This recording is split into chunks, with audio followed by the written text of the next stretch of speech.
Hi అండి, అందరికీ నమస్తే. అందరు ఎట్లున్నారు? మంచిగా ఉన్నారా? నేనైతే మంచిగా ఉన్నా. నేను ఇవాళ కొబ్బరి ఉండలు చేస్తాను. శ్రావణ మాసంలో మేము దేవుళ్ళకు కొట్టుకున్న కొబ్బరికాయలతోని నేను ఇవాళ కొబ్బరి ఉండలు చేస్తాను.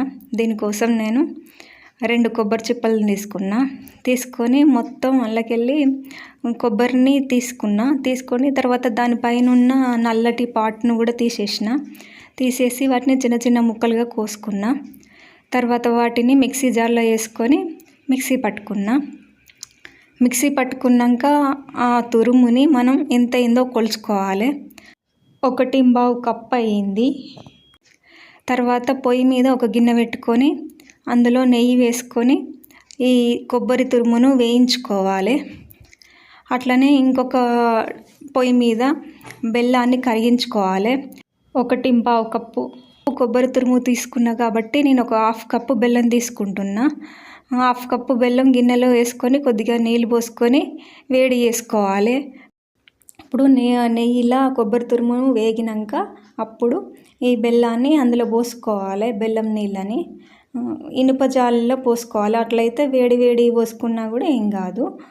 అట్లా పోసుకొని ఆ కొబ్బరి తురుమును కలుపుకుంటూ ఉండాలి. ఒక 5 నుండి 10 మినిట్స్ దాకా పడుతుంది. ఇట్లనే కలుపుకుంటూ ఉండాలి. కలుపుకుంటూ అంటే అది దగ్గర పడుతుంది. ఈ విధంగా దగ్గర పడుతుంది. దగ్గర అయ్యేదాకా కలుపుకోవాలి. దగ్గరికి వచ్చేదాకా ముద్దలాగా వచ్చేదాకా కలుపుకోవాలి.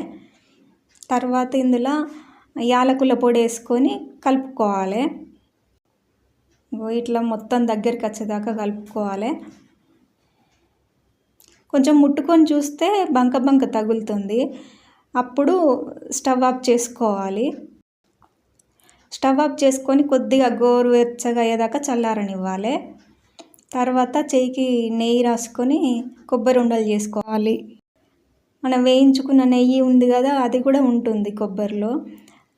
ఒక్కసారి ఫస్ట్ ఉండ చేసేటప్పుడు నెయ్యి రాసుకుంటే సరిపోతుంది, తర్వాత అవసరం లేదు. ఇట్లా చిన్న చిన్న ఉండలు చేసుకొని పెట్టుకోవాలి.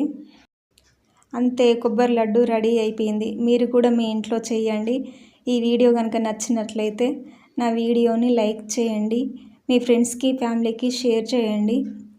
నా ఛానల్ని సబ్స్క్రైబ్ చేసుకోండి. Thank you for watching.